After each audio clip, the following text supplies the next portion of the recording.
Hey fellas, me Trapper here. Welcome to another episode in my series, Snare School. Now I get asked all the time, what's the best snare lock on the market, or what snare lock do I use and why? Now over the last 20 years, I think I've used just about every lock on the market, from Amberg locks, Gregerson locks, washer locks, penny locks, you name it. And over the years, I've come down to a handful of locks that I use year after year after year.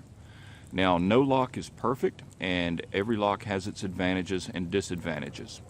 So let's go back to the shop and let's take a look at the locks that I use, and I'll explain what I like about them and what I dislike about them and what circumstances I use them under. And hopefully it can help you with your selection if you're building your own snares, or if you're ordering your snares from somebody like Brian at southernsnares.com. You'll know exactly what to request based on what you're doing and why. So let's get started. Okay, the first lock that we're going to take a look at today is a very popular, very well-known lock. This is known as a cam lock. The reason that this is known as the cam lock is you can see it has a cam-shaped surface right there. The cam lock I have used for many, many, many years. And it has some pluses and minuses just like every other lock, and that's what we're going to discuss on each one of these locks, is the strengths and weaknesses of the locks as I see them. The first thing that I like about the cam lock is that it's an extremely strong lock. You can look at how much metal, if you just look at the thickness of the metal and how much of it there is. It's a very solid, very strong lock. I have never had a cam lock break. Now there are derivations of the cam lock you'll see where people have filed teeth into the back to make it a more aggressive biting lock, bites into the cable and holds stronger. So this is a lock that you'll see a lot on heavy-duty snares, such as hog snares. And I'm going to show you one in just a second that's made by Brian McKee of southernsnares.com. Heavy-duty hog snare, and this is what he uses, is a cam lock for good reason. Now, one of the things that I don't like about the cam lock is that it has a moving part. You can see right there, that's how the lock works. The problem that I have with this, or it's not the problem that I have with it, but some people may have, especially if you live up north, is if you get freezing rain or if something gets iced over, that can impede the camming action. Okay, so if you get a bunch of moisture and ice builds up on it, you may have this go out of commission. There are ways you can alleviate that. Some people will put a leaf over the top of the lock to keep moisture off of it, things like that. But that's one thing to be aware of. Another thing to be aware of is that if you dip your snares like I do, you may need to come through after the snare dip dries, and you may need to work the lock a little bit like that. So that's the lock in and of itself. It's a very strong lock, does have a moving part. So let's take a look at it on a snare, and I'll show you how this functions. Now, this is the same lock on a hog snare made by Brian McKee, and you can see the cable goes through the top loop, comes around like that, goes through the side hole, and then it's terminated like that. Another thing that you will see people do from time to time is they will actually put a double ferrule and terminate it like that. Personally, I don't think it makes any difference. It's just a personal preference. But you can see when the snare closes like that, when the animal is pulling that closed, you can see that camming action right there. Then when the animal tries to back out or to get the snare off, it can't move because that's cammed into place right there. So that will allow it to slide. That doesn't. So you can see what I'm talking about. If this gets some ice on it or something, it can potentially cause you some issues. But like I say, when I'm snaring hogs and I'm down here in the deep south, ice is not an issue for me. So this is a go-to lock for me for heavy-duty snares. Now this is the Mini Pro lock, and you can see it has two bends in it, one there, one there. This is also a very strong lock, very strong lock. This lock, unlike the cam lock, has no moving parts or pieces to it, which makes it a very reliable, very strong lock. And what I like about this lock, and I've done an entire video reviewing this lock from southernsnares.com, by altering the angle of that top bend, I can make this lock fire faster or slower. In other words, I can tune how I want this lock to fire. The reason that can be important is because in a situation where I'm snaring in water and people may be running bass boats up and down the river or the creek, or there may be barge traffic, you can have waves. So I may want the snare to be harder to fire. Or if I'm in an area in a backwater beaver pond where there's no waves, no wind or anything like that, I may want a hair trigger on my lock. So I can dial that in with this Mini Pro lock from Southern Snares. That's something that I can't do with other locks. So let's take a look at this in use on a snare, and I'll show you how it threads through and how it works. Alright, you can see how that goes through the top bend, and then it terminates through the bottom hole, just like that. Very simple lock.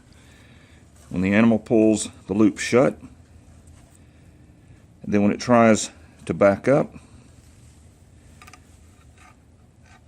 it locks into place. That may be a better view. You can see very solid, very secure.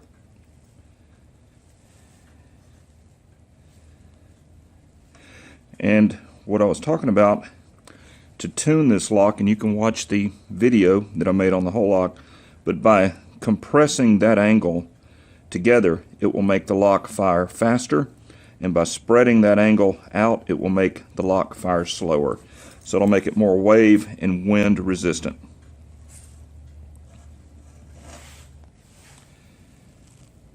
The next lock that I want to talk about is the slim lock. I have used this lock successfully for years and years and years. And to me, this lock is a great lock. First of all, it's very simple. You can see it's just a piece of metal with a tab punched out of it and a hole. It's very lightweight. It's very small, so it's not a real big lock when it comes to animal visibility and all of that. Basically, there's nothing that can go wrong with this lock, and it's so simple to use that it's a perennial favorite of mine. So let's take a look at this on a snare, and I'll show you how to thread it.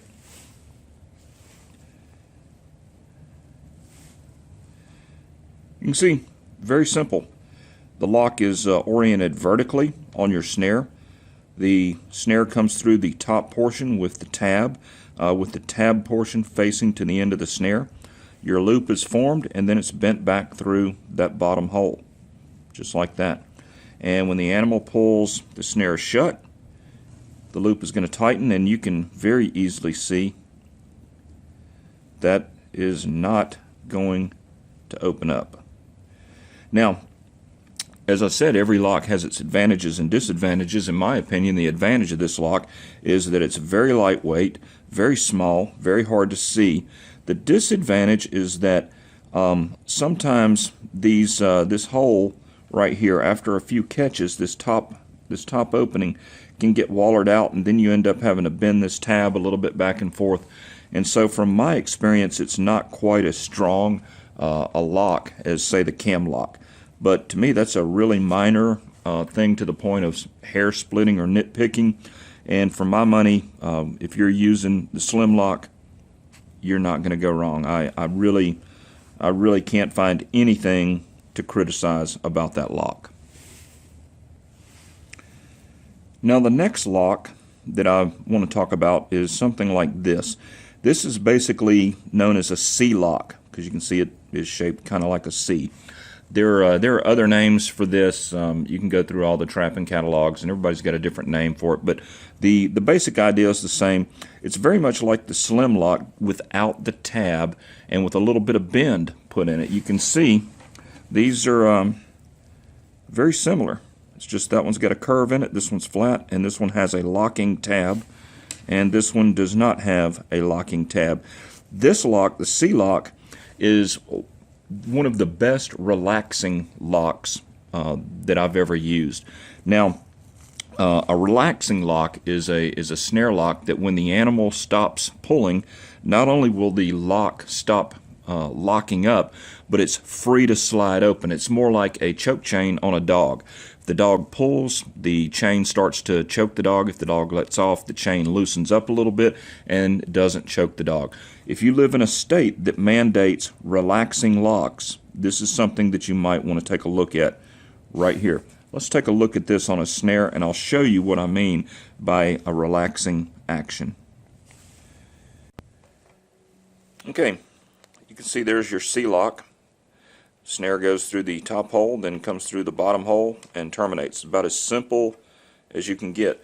When the animal pulls the loop shut, it just slides. Now there is, you can see there, this doesn't just pop open, okay? There is sort of a locking action to it, but what I mean when I say it's a relaxing lock is that there's no mechanism that prevents it from opening back up. And so this is the closest thing that I know of to a relaxing lock. You can see that's very easy to slide back open, slide back shut, slide open, slide shut. You know, there's not a whole lot holding it shut. And for that reason, this is something that I would only use if I am mandated to by the law. This is just not my idea of an ideal lock. Now the final lock that I want to show you that I use is called the Low Pro lock. I don't have one of these off of a snare because all of them that I have I've already put on snares, so I'm just going to go ahead and show it to you on the snare. And you can see it's a very simple lock. Once again, no moving parts, which I like. On the top hole is sized to perfectly fit the cable. Then your bottom hole is a little bit bigger. It's a little bit more open than the top hole. Hopefully, yeah, that should give you a better idea. Now, if you'll notice, this is kind of similar to this relaxing C-lock that we just looked at. The difference is, instead of a gentle curve like the C-lock, this has a pronounced angular bend right there. What that does, that provides your solid lockup mechanism. So when the animal pulls the snare shut, it slides very freely, just like that C-lock slides very freely. But you can see, because of that pronounced bend in there, that is not going to open up. Let's see if I can get that to focus on the camera. But you can see how that's going to work. That's just not going to open up, because for that lock to open, that angle has to be perfectly perpendicular to the cable.